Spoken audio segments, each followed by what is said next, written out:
Quero convidá-lo nessa noite a abrir sua Bíblia no Evangelho de João, capítulo 1. Evangelho de João, capítulo 1, a partir do verso 29.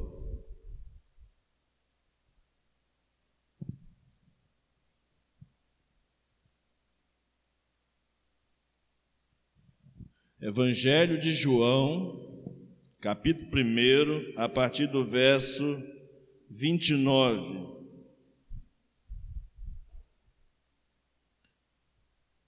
Diz assim a palavra de Deus. Evangelho de João, capítulo 1, a partir do verso 29. Diz assim a palavra do nosso Deus. No dia seguinte, vendo que Jesus vinha em sua direção, João disse: Eis o Cordeiro de Deus, que tira o pecado do mundo. Este é aquele a respeito de quem eu falava, quando disse: Depois de mim, vem um homem que é mais importante do que eu, porque já existia antes de mim. Eu mesmo não o conhecia, mas vim batizando com água, a fim de que ele fosse manifestado a Israel. E João testemunhou dizendo: Vi o Espírito descer do céu, como pomba, e pousar sobre ele. Eu não o conhecia. Aquele, porém, que me enviou a batizar com água, me disse: Aquele sobre quem você vir descer e pousar o Espírito, esse é o que batiza com o Espírito Santo. Pois eu mesmo vi e dou testemunho de que ele é o Filho de Deus. Amém. Nosso Deus, nós te damos graça nesta noite, pela Tua palavra viva, eficaz, penetrante, palavra verdadeira, palavra de transformação. Nós te exaltamos, ó Deus, pelo que a Tua palavra é em si mesma, e não pelo que os homens dizem que ela seja, porque a Tua palavra é a verdade, e é nela que estamos fundamentados, ó Pai. Dá-nos um coração nesta noite preparado, sensível, obediente, disposto a obedecer a Tua palavra, disposto a entender e aplicar a Tua palavra no nosso viver diário. Dá-nos esse coração assim, ó Pai, tocado pelo Teu Espírito Santo nesta noite. Tem misericórdia de nós, que na fragilidade de nossas vidas depositemos toda a nossa confiança na graça do Senhor e no poder do Teu Espírito Santo. É a nossa oração em nome de Jesus. Amém e amém. Amém? Quero meditar com os irmãos nesta noite sobre o tema A vida cristã como deve ser vivida. A vida cristã, como deve ser vivida. Na semana passada, nós afirmamos que o cristianismo não é algo ultrapassado, e que essa percepção de esvaziamento das igrejas cristãs, em especial as igrejas históricas, não é por causa da mensagem do Evangelho, mas sim pela maneira de como nós, os cristãos, vivemos esse Evangelho, que pregamos, que cremos, que ensinamos. É a forma como nós vivemos esse Evangelho no dia a dia que tem dado uma reação nas pessoas.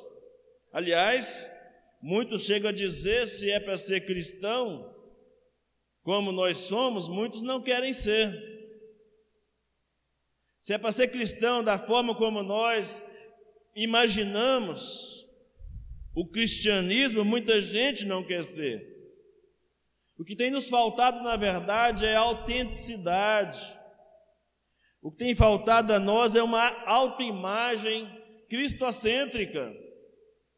Muitos pregadores, muitos palestrantes têm dito às pessoas para fazerem uma viagem para dentro de si mesmo e tentar encontrar resposta para os seus problemas. Mas, na verdade, quando olhamos para nós não podemos ver a nós mesmos. Precisamos ver o Cristo crucificado e ressurreto em nós. A nossa autoimagem deve ser uma autoimagem cristocêntrica. É Cristo em nós. Então não é a questão da mensagem que nós pregamos, não é a questão do evangelho que nós cremos, é no estilo de vida que nós vivemos que está a raiz do problema. Porque, na verdade, nós já adequamos o máximo possível da teologia com os padrões da cultura da atualidade. A gente tem tentado, como eu disse na semana passada, baratear o evangelho. Achamos que se facilitarmos as coisas, vamos conseguir mais seguidores, vamos conseguir mais pessoas. E hoje, com essa onda de internet, de influências e de lives, as pessoas estão cada vez mais em busca de seguidores. Mas seguidores que, para encontrar esses seguidores, são capazes de falar exatamente aquilo que as pessoas querem ouvir. As pessoas não querem, na sua grande maioria, serem confrontadas com a verdade. E quando olhamos para esse texto de João, falando esse testemunho de João Batista, ficamos pensando o quanto precisamos, não de um cristianismo atualizado, como alguns chegaram até a propor uma atualização da Bíblia. Nós precisamos de sermos confrontados pela palavra da verdade. Essa talvez seja a maior necessidade nossa como igreja, como povo de Deus. E não é esse o problema do esvaziamento. O problema do esvaziamento ou do decréscimo numérico está exatamente no contrário.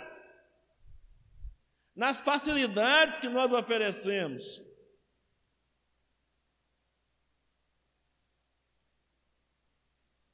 De acordo com o que pregamos domingo passado, encontramos em João Batista um homem cuja imagem que tinha de si mesmo e de quem era Jesus, que esse conceito que ele tinha de si mesmo e o que ele tinha sobre Jesus é que forjou o caráter cristão verdadeiro de João Batista, a coragem que ele tinha para pregar, para confrontar os seus ouvintes. E isso fazia com que as pessoas fossem atraídas a ele pela verdade e não pela facilidade do evangelho. As pessoas procuravam João Batista porque queriam a verdade. E elas eram impactadas, mesmo com a dureza do evangelho que era pregado por João Batista. E pensando então nisso, nessa vida que cada um de nós precisa viver, ou que precisa ter a partir de uma imagem correta de nós mesmos, à luz da imagem do Cristo crucificado e ressurreto, ou da experiência que nós temos dia a dia com Ele. Quanto maior for a sua experiência com Cristo, melhor será forjado o seu caráter cristão. Quanto mais intimidade você tem com Cristo, mais parecido com Ele você será. É assim com os nossos filhos também. Quanto mais intimidade os filhos têm com os pais, mais parecidos se tornam com os pais. E quanto mais próximo andamos das pessoas, mais nos tornamos parecidos com elas também. E diante disso, podemos, em primeiro lugar, pensar ou crer, que essa vida cristã só pode ser vivida no poder do Espírito Santo. Em outras palavras, a vida que se espera ser vivida só é possível, primeiro, pelo batismo com o Espírito Santo. Mas o que é o batismo com o Espírito Santo? É exatamente o que a Bíblia diz que ele é o mergulhar na graça, é o entrar na vida cristã. O batismo com o Espírito Santo é aquela capacidade que o Espírito Santo nos dá de nos fazer nascer de novo, quando nós estávamos mortos em nossos delitos e pecados. Muito se diz por aí sobre batismo com o Espírito Santo, mas de fato o que a Bíblia chama de batismo com o Espírito Santo é a produção do novo nascimento em nós. É Ele que nos capacita, através desse novo nascimento, a nos arrependermos dos nossos pecados e a crermos nele como único e suficiente Salvador de nossas vidas. A ordem da salvação muitas vezes é pregada de forma inversa. Há pessoas que pensam e que creem que alguém precisa primeiro arrepender-se e crer para depois nascer de novo. Mas o morto jamais terá condições de fazê-lo.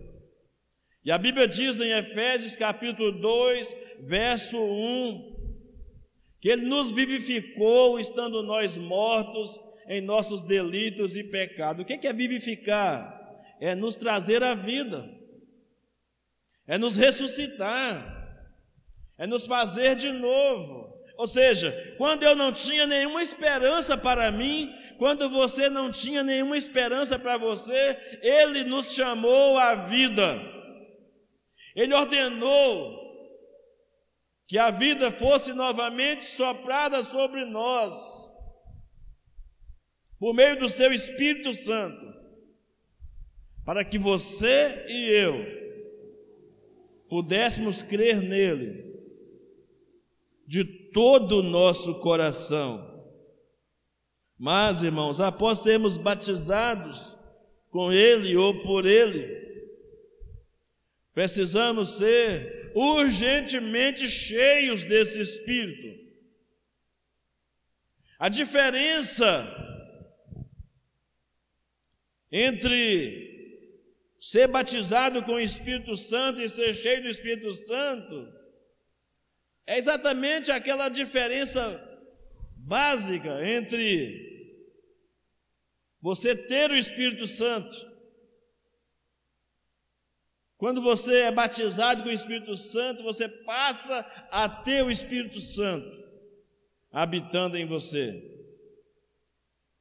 Mas quando você se torna uma pessoa cheia do Espírito Santo, o Espírito Santo passa a ter você. Ele passa a controlar suas palavras, suas ações, seus movimentos, as intenções do seu coração, totalmente sob o controle do Espírito Santo. De vez em quando eu vou pregar o Evangelho, e aí alguém me diz assim, mas eu já tenho Jesus. Eu falo, ótimo, parabéns, é isso mesmo. Está faltando um detalhe agora, é Jesus ter você.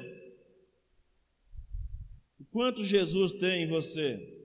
Quanto Jesus tem de você? o quanto o Espírito Santo tem de você. Isso é mais importante para você ser conhecido por Ele do que você conhecer a Ele, porque muita gente conhece a história de Jesus, mas não conhece o Jesus da história, não tem intimidade com Ele, não tem nenhum tipo de relacionamento com Ele. E se quisermos viver uma vida cristã vitoriosa, é preciso que entendamos da necessidade de sermos cheios do Espírito Santo, para a glória de Deus Pai, para podermos transbordar na vida de outras pessoas. É necessário o enchimento, cumprir exatamente o que a Bíblia diz em Efésios 5,18: não embriagueis com vinho em que há contendas, mas enchei-vos. É uma ordem. Enchei-vos do Espírito. Tem gente que se escandaliza, mas eu digo sem medo de errar, que quando o crente não está cheio do Espírito Santo, ele está cheio de pecado, porque uma coisa não combina com a outra, e ele está em pecado também por desobedecer uma ordem, de que ele deve buscar esse enchimento do Espírito Santo. Então é preciso poder, mas não é um poder humano, é preciso poder do Espírito Santo para viver a vida cristã como deve ser vivida, porque jamais conseguiremos produzir uma vida cristã vitoriosa na força do nosso braço, na capacidade intelectual que nós temos, nos esforços que nós batalhamos por tê-los.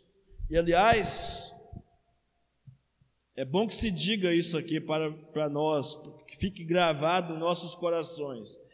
Toda tentativa nossa de querer viver uma vida cristã sem dependência do Espírito Santo é, de certa forma, o que nós chamamos de egolatria, que é a idolatria do ego, é a idolatria de si mesmo. É uma coisa terrível, e certamente encontraremos muitas frustrações na caminhada cristã. Mas antes que prossigamos nesse raciocínio, quero fazer alguns destaques. Primeiro, que a autoimagem cristã que nós falamos na semana passada, que nós temos de nós mesmos, só pode ser obra do Espírito Santo. Porque se for obra da sua sagacidade, da sua capacidade, se for aquilo que os psicólogos, os psicanalistas, os coaches dizem, para você encontrar dentro de você mesmo, tem alguma coisa errada nesse princípio. E falo isso com propriedade, de alguém que estuda a mente humana.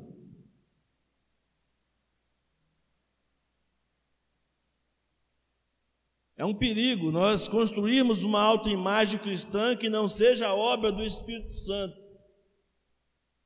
Do Espírito Santo que faz o verdadeiro milagre da transformação interior, da transformação do nosso coração à imagem e semelhança de Jesus. Não é esforço humano, irmãos, eu quero que você entenda isso nesta noite. Viver a vida cristã que deve ser vivida não é esforço humano, é ação sobrenatural do Espírito Santo de Deus. Talvez esteja aqui a razão de muitas frustrações e de muitos fracassos nossos na vida cristã. Quando não conseguimos ler a Bíblia como deveríamos ler, quando não conseguimos orar como deveríamos orar, quando não conseguimos colocar foco e centrar naquilo que precisamos centrar. É lógico que tem uma participação nossa, mas não pode estar só na nossa capacidade ou na nossa força. Para que Jesus nasça e cresça em você, é preciso que o seu eu morra. É preciso que você chegue diante do espelho, ou chegue diante de si mesmo e dizer: morra, miserável, morra, para que ele cresça, para que ele apareça, para que ele se manifeste. O seu eu, o meu eu, o nosso eu tem que morrer. João Batista entendeu isso perfeitamente. Ele disse: importante é que ele cresça e eu diminua. Lá no capítulo 3 do Evangelho de João, ele fala sobre isso. Ou como diz uma canção de Luma Elpídio, que diz: então enche-me de ti, até que não haja mais espaço, porque quando estou em tua presença, o meu viver é transformado. A música é Liberta-me de mim. Devemos negar a nós mesmos, tomarmos a cruz do Senhor Jesus Cristo diariamente. Aliás, ele disse que esta é a única forma de ser discípulo dele. O resto é só enganação de vida cristã. Marcos capítulo 8, versículo 34, ele diz: quem quiser ser meu discípulo, negue-se a si mesmo, tome a sua cruz diariamente. Tome a sua cruz diariamente.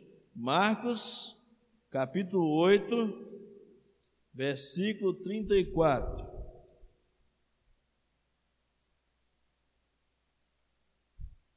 Está aqui, registrado. Então, convocando a multidão e juntamente com seus discípulos, Jesus lhes disse: se alguém quer vir após mim, negue-se a si mesmo, tome a sua cruz e siga-me. Interessante que ele não falou: tome a minha cruz. Ele diz: tome a sua cruz. O sacrificar do seu eu, a renúncia, a entrega, é o que nos capacita a seguir a Cristo diariamente. É tomar a cruz seguindo até que seja somente Ele em nós, é Cristo em nós, como diz o apóstolo Paulo, esperança da glória. Isso não é fruto da vontade nem do esforço humano. Eu costumo dizer que, assim como a salvação é pela graça, a santificação também é pela graça. Porque qualquer tentativa de ser um crente melhor, de viver uma vida melhor, sem depender da graça, sem depender do Espírito Santo, tornará você um egocêntrico, um moralista, e não um cristão verdadeiro e autêntico. Somos chamados, irmãos, para amar a Deus, viver para servir o próximo, dia após dia, de modo que toda a glória seja dada somente a Deus e não ao nosso esforço, até porque não é algo que se faz pelo esforço próprio, mas é pela graça, como já diz, que o Espírito Santo faz um milagre em nós e através de nós. Só conseguiremos ser o que Jesus deseja que sejamos, se Ele mesmo agir em nós. A Bíblia diz em Filipenses capítulo 2, versículo 13, que é Ele que opera em nós o querer e o realizar. Ele coloca em nós a vontade de servir, a vontade de obedecer. e efetivamente nos ensina o caminho da obediência. Ele nos traz a vontade de ser salvo e efetivamente nos salva, nos capacita para a salvação pelo arrependimento e pela fé. Enfim, a perfeição que nós conseguimos, só podemos conseguir porque Jesus está em nós, já conquistou essa vitória em nós. A Bíblia diz em Filipenses 3,13, Filipenses 3,13,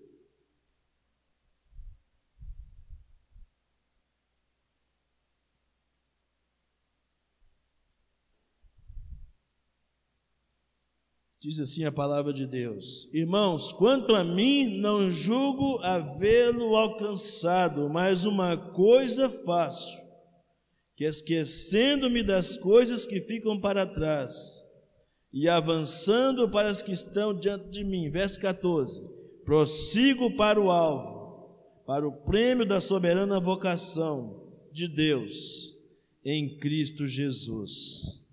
Talvez esteja aqui a razão de muitas vidas cristãs frustradas, fracassadas, cristãos tentando viver uma vida cristã por meio de um princípio de moralismo. Mas o cristianismo não é um moralismo, o evangelho não é moralista. O moralismo afronta a Deus, porque o moralismo é a tentativa do homem de ser bom sem depender de Deus. A Bíblia diz que Deus fez o homem bom, mas o homem inventou muitos males. A Bíblia diz que o pecado depravou a natureza humana. Nós cremos na depravação total da raça humana. O pecado não fez só arranhar a natureza ou a imagem de Deus, ele deturpou, depravou o homem. Não que o homem não tenha capacidade de fazer coisas boas, mas que todos os seus atos de justiça, como a Bíblia diz, são considerados trapos de imundícia aos olhos de Deus, para a sua própria salvação. Ele nos capacita a fazer o bem para que a glória seja dada a Ele.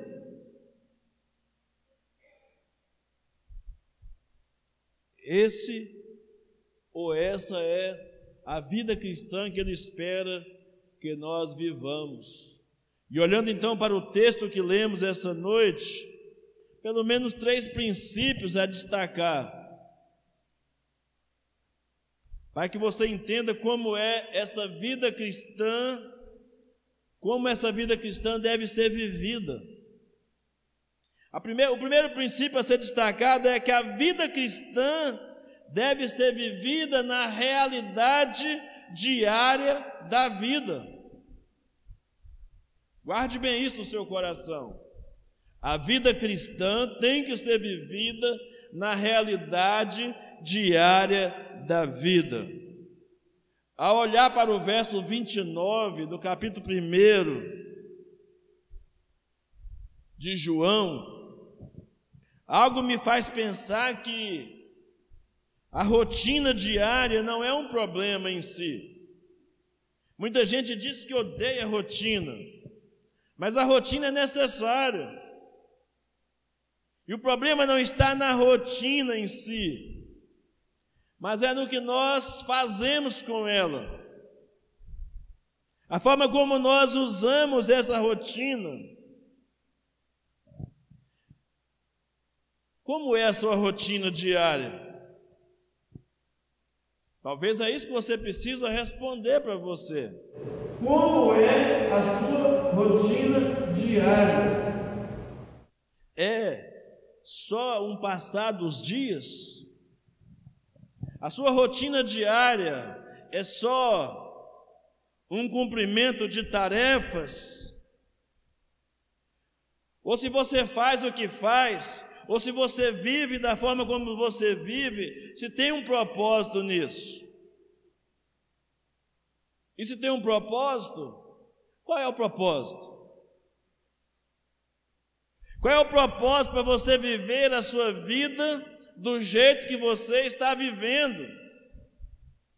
Você já consultou a Deus? Já perguntou ao Espírito Santo se é essa vida que Ele quer que você viva, desse jeito, da forma como você está vivendo? O problema não está na rotina em si. Na verdade, Deus nos chamou para viver a vida cristã no vai e vem de nossa rotina diária. É nesse contexto que nós somos chamados a viver a vida cristã. O verso 29, que nós lemos no início aí, a Bíblia diz: no dia seguinte, João viu Jesus vindo ou caminhando em sua direção. Irmãos, não dá para viver a vida cristã nesse mundo de forma enclausurada, ou viver um tipo de vida, realidade de mosteiros. Nem tampouco dá para nós sermos cristãos nesse mundo do tipo avestruz, que enterra a cabeça na areia e não consegue ver nada ao seu redor, não consegue ver os efeitos. Tem uma busca de Deus, mas não consegue ver os efeitos de Deus, ou desse relacionamento com Deus. No seu dia a dia se torna um cristão alienado. É um cristão que mais parece um extraterrestre do que um habitante dessa terra, porém com cidadania celestial. Como tem sido a sua rotina diária? Como tem sido esse relacionamento com Deus? Alguém certa vez já afirmou que a prova de que alguém esteve solitário ou a sós com Deus é se ele é solidário com seus irmãos ou com seu próximo. Se você vê alguém que diz que tem muita intimidade com Deus, mas não é generoso, não é humilde, não é alguém que estende a mão para ajudar o próximo, você pode duvidar dessa espiritualidade. Porque naturalmente um relacionamento com Deus vai nos impulsionar a servir o outro. Aliás, é a forma de servirmos e amar a Deus, é servindo e amando ao próximo. Ninguém pode dizer que ama a Deus se não ama o próximo, se não serve ao próximo. É pura mentira e hipocrisia. A Bíblia diz isso na primeira carta de João.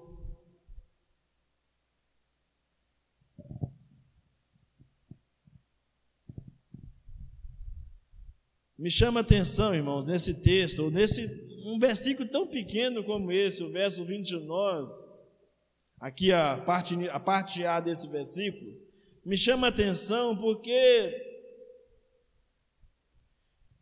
para viver a vida cristã, da forma como ela deve ser vivida, nós não precisamos abrir mão das nossas responsabilidades diárias.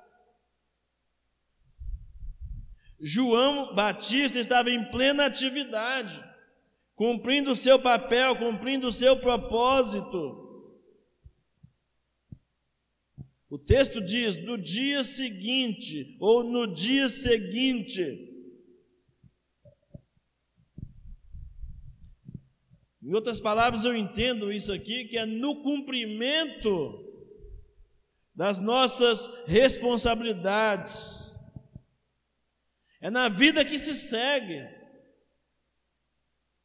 Quando eu olho para essa expressão do texto no dia seguinte, isso me dá a ideia de que a vida segue um fluxo normal. É um dia após o outro.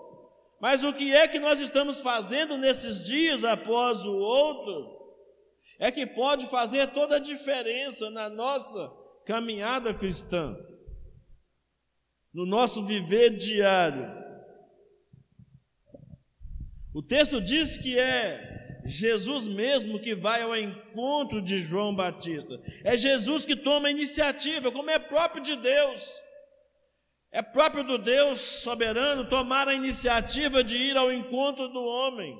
Foi assim no Éden, foi assim com você, e será assim para sempre. É Deus que toma a iniciativa de buscar, de salvar, de capacitar o homem para o seu trabalho, para o seu serviço.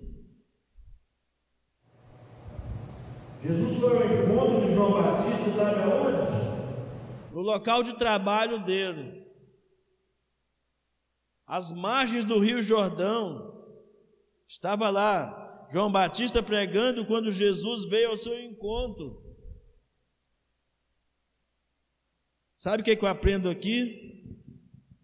Consagre. João Batista era um homem consagrado. Jesus foi ao encontro dele no seu local de trabalho.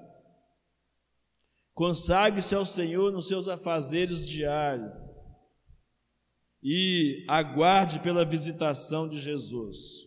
Ou chame Jesus para fazer parte da sua vida, dos seus negócios, da sua família, dos seus projetos, do seu sonho. Tenha Jesus como parceiro, mais do que isso, tenha Jesus como Senhor. É isso que eu aprendo dessa expressão ou desse relacionamento. O Peniel, o face a face de João Batista com Jesus acontece não no deserto, mas no seu lugar de trabalho. Não foi quando ele se sentia como uma voz que clamava no deserto, mas quando ele estava cumprindo a sua missão, lá às margens do Jordão, que Jesus veio ao seu encontro. Quantas coisas aprendemos aqui, irmãos. Se a espiritualidade fosse levada a sério por nós, o Evangelho e a igreja deixariam de ser ridicularizados, rejeitados, deixariam de provocar escândalos, deixaria de ter as heresias,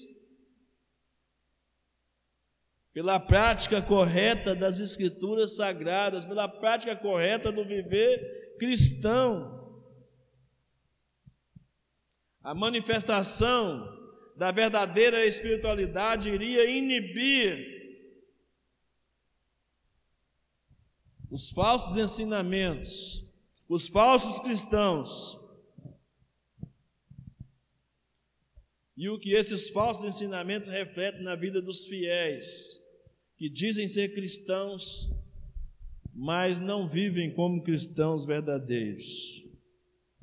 No dia 31 de outubro, daqui a 2 domingos, vamos celebrar, pela graça de Deus, 504 anos da Reforma Protestante. Foi no dia 31 de outubro de 1517. Vamos fazer um culto especial da Reforma. Mas talvez uma das maiores bênçãos da Reforma, entre tantas coisas importantes que ela nos trouxe, foi a de transportar a espiritualidade para o viver diário, é tirar a centralização dos templos e passar a centralizar o Evangelho na vida que você e eu vivemos lá no dia a dia, nos afazeres domésticos, lá na usina, lá no comércio, lá na escola. É quando você se torna igreja no lugar onde você está, como representante do corpo de Cristo ali. Essa foi uma das grandes contribuições da Reforma Protestante. O grande desafio da espiritualidade não é viver nos conventos, como pensaram na Idade Média, que era viver nos conventos, viver nos mosteiros, viver nos seminários, fosse uma razão que as pessoas conseguiriam manter a espiritualidade sadia. Era um grande equívoco. Lutero, a respeito disso, fez a seguinte declaração: não é nada disso. O pão nosso de cada dia, Deus nos dá hoje através do padeiro. A graça comum de Deus chega a nós através do serviço prestado pelo trabalhador. O pastor que vive para pregar algo tão espiritual, é algo tão espiritual quanto um trabalhador que vive para entregar um serviço bem feito. A pregação do pastor não é mais espiritual do que o serviço que você faz bem feito. É tão espiritual quanto. Irmãos, isso é revolucionário para nós. Pensarmos na vida cristã sendo manifestada nessa realidade de vida diária que nós vivemos. Essa é a vida, no vai e vem da nossa rotina diária, o nome de Cristo sendo glorificado em nós e através de nós. Mas para isso, é preciso que o segundo princípio seja aplicado. O segundo princípio que aprendo com João Batista aqui, é que só tem um jeito de viver a vida cristã que deve ser vivida. É uma vida cristocêntrica. Ou seja, Cristo no centro das nossas vidas.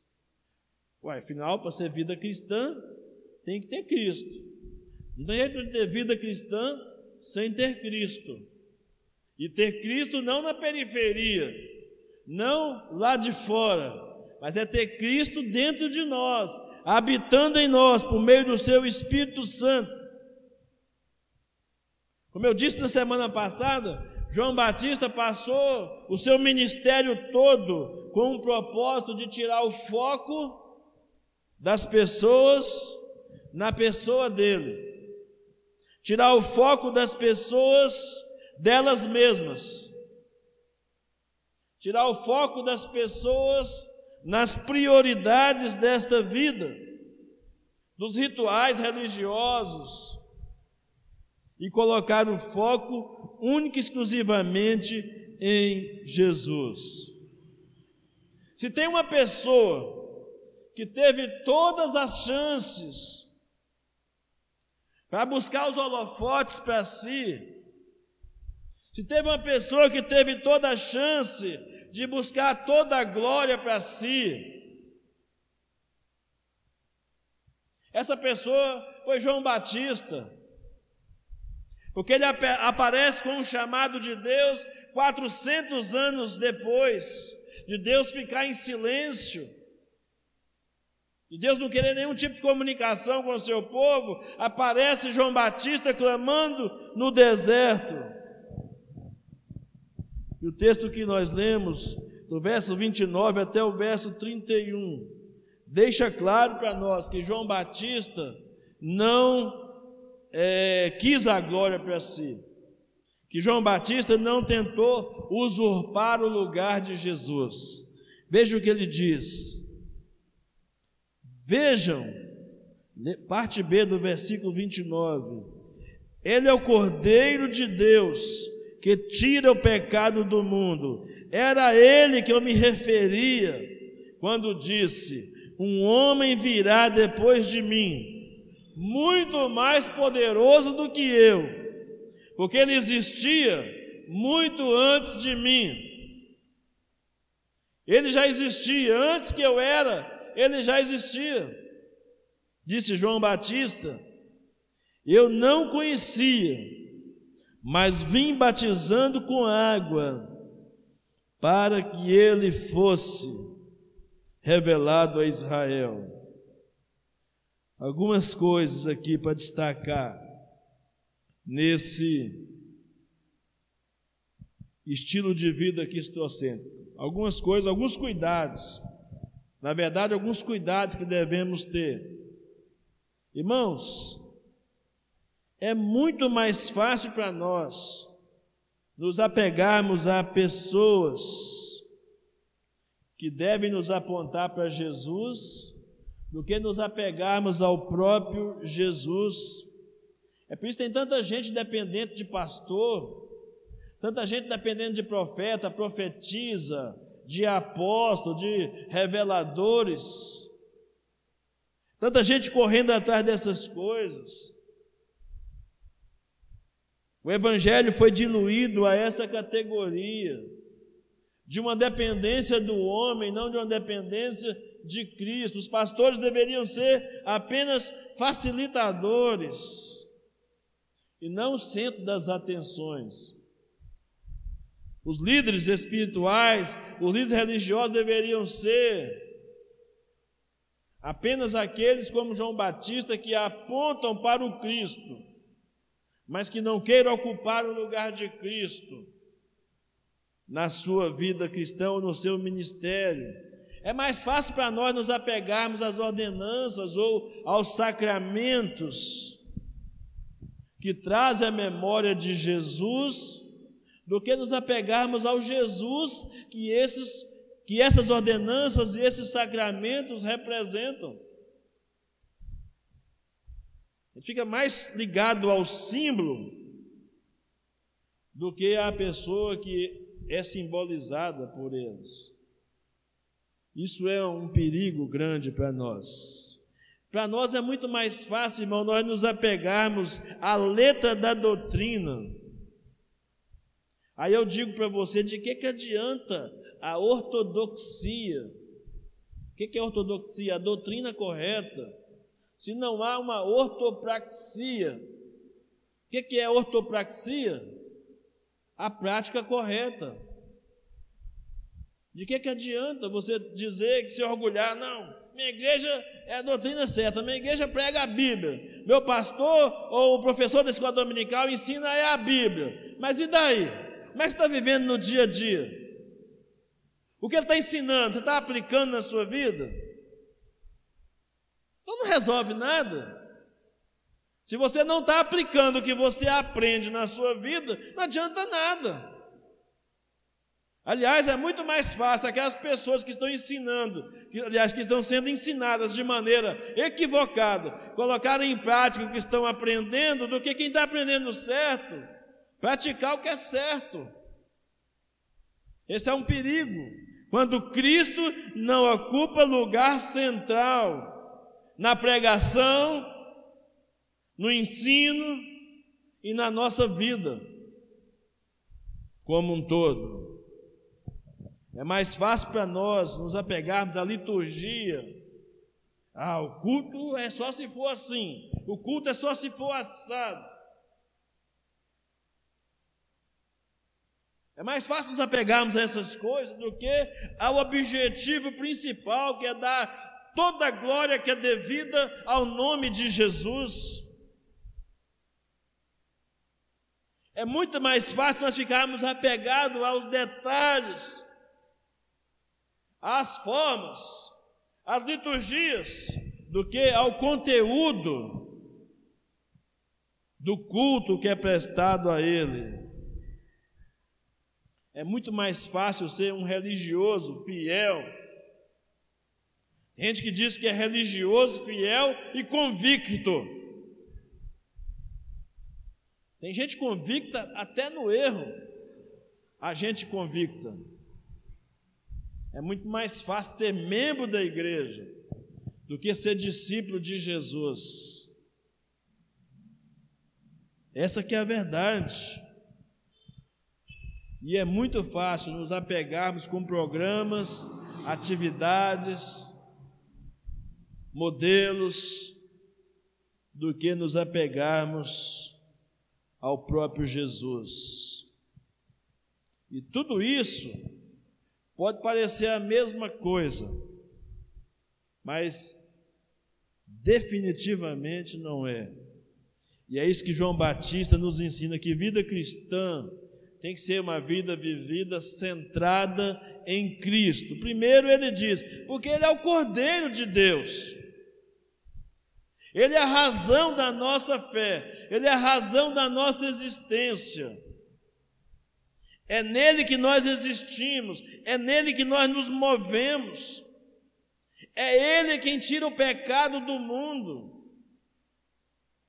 Porque nós vamos colocar então a nossa expectativa, a nossa fé, ou a nossa vida diária em outra base que não seja Cristo, em um outro fundamento que não seja Cristo. E a segunda coisa desse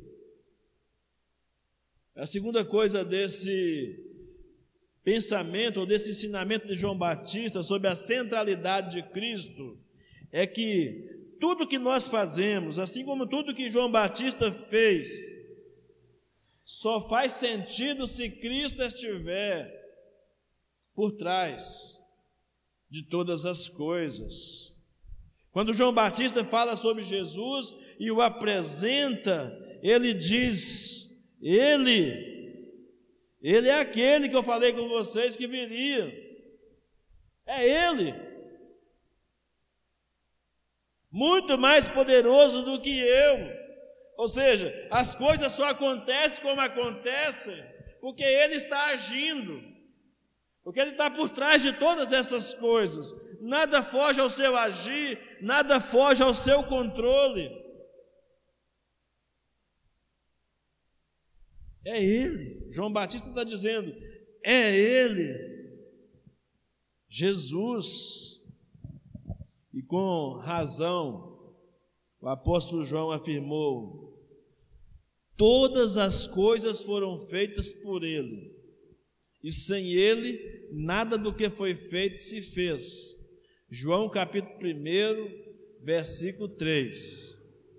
E com razão também o apóstolo Paulo afirmou, porque dele, por Ele e para Ele são todas as coisas. Glória, pois, a Ele eternamente. Amém.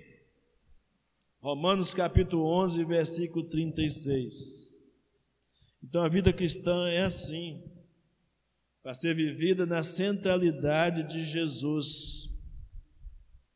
Olhe para Jesus, coloque a sua vida e a sua fé em Jesus. Ame viver para Jesus. Faça do viver para Jesus a razão da sua existência, de todas as coisas que você faz. Desde uma aula que você dá, desde uma ajuda que você presta, o dirigir de um carro, um prego que se é pregado, um conselho que se é dado. Faça de Jesus a razão dessas coisas. Faça de Jesus a razão dessas coisas. E, em último lugar, o terceiro e último princípio, a vida cristã, como deve ser vivida, só pode ser vivida para resgatar outras vidas. Você faz o que você faz, seja como pedreiro, professor, mecânico, funcionário na usina, aposentado, pau para toda obra, seja o que você quer que você faça. Tem uma intenção por trás disso, que é apresentar Jesus através do seu serviço, que é trazer pessoas para viver a realidade do Evangelho como você está vivendo. Que se o seu trabalho não puder ser usado, meu irmão, se o que você faz, se a vida diária que você leva não puder ser usada para resgatar pessoas para Jesus, não se decepcione com o que eu vou te dizer. O seu trabalho, o seu afazer diário se torna ou se tornará um fim em si mesmo. E com o passar do tempo, cairá no esquecimento o seu trabalho, porque vidas não foram alcançadas. para Cristo, por Cristo, através da vida diária que você vive. Você e eu somos responsáveis para que muitos sejam resgatados para Cristo. E Ele nos deu uma ordem. Ele fez afirmações severas sobre isso. Em João capítulo 20, versículo 21, Ele disse: assim como o Pai me enviou, eu vos envio a vós. Em Marcos 10, 45, Ele diz: porque o Filho do Homem não veio para ser servido, mas para servir e dar a sua vida em resgate de muitos. João Batista diz: é Ele veio para dar sua vida em resgate do mundo. Ele tira o pecado do mundo. João Batista viveu para revelar Jesus ao mundo. Nós também devemos viver assim, para revelar Jesus ao mundo, colocando sempre Cristo no centro da nossa existência, fazendo tudo para a sua glória. Não dá para imaginar, irmãos, um cristão passando um dia sequer sem estar centrado em Cristo e sem desejar revelar Cristo às pessoas ao seu redor. Se as pessoas ao seu redor morrerem sem conhecer Cristo da maneira que você conhece, a culpa é sua. Porque você não falou, porque você não viveu, porque você não fez o que fez para a glória dele. Eu termino com as palavras dos versos 32 ao 34 de João Batista. Ele diz: o testemunho é esse: vi o Espírito Santo descer do céu na forma de uma pomba e permanecer sobre ele, Jesus Cristo. Eu não sabia quem ele era, mas quando Deus me enviou para batizar com água, disse-me: aquele sobre o qual você viu o Espírito descer e permanecer, esse é o que batizará com o Espírito Santo.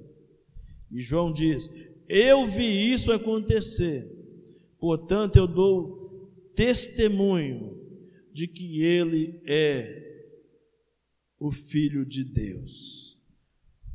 Com isso eu quero dizer a você nessa noite, de tudo o que falamos domingo passado sobre autoimagem do cristão, de tudo que falamos hoje de como que deve ser vivida a vida cristã, eu não quero ser hipócrita e dizer para você que é fácil viver essa vida. Eu não quero ser hipócrita e dizer para você que é possível você romper na força do seu braço ou da sua capacidade intelectual. Mas eu quero ser honesto com você e te dizer que é possível viver essa vida cristã só com a ajuda e com o poder do Espírito Santo. Esse Espírito Santo que João disse que batiza com o Espírito Santo. Ele, Jesus, quem batiza é Jesus. É Jesus quem batiza com o Espírito Santo. E ao batizar, ele te salva e te capacita para o trabalho. Mas sobre isso queremos falar no próximo domingo. Intimidade com o Espírito Santo. Guarda isso na sua cabeça aí. Intimidade com o Espírito Santo. É o que queremos refletir com os irmãos na próxima semana. Vamos orar ao Senhor, pedir a Ele que essa mensagem de alguma forma possa mexer com a gente, para a gente não ficar acomodado, para a gente sair da nossa zona de conforto e desejar viver a vida que Ele quer que nós vivamos. Simples assim, mas não com a nossa força, com a ajuda dEle. Com a ajuda dEle eu posso dizer para você, sem medo de errar, com a ajuda dEle é possível. porque aquilo que é impossível para os homens é possível para Deus. Amém?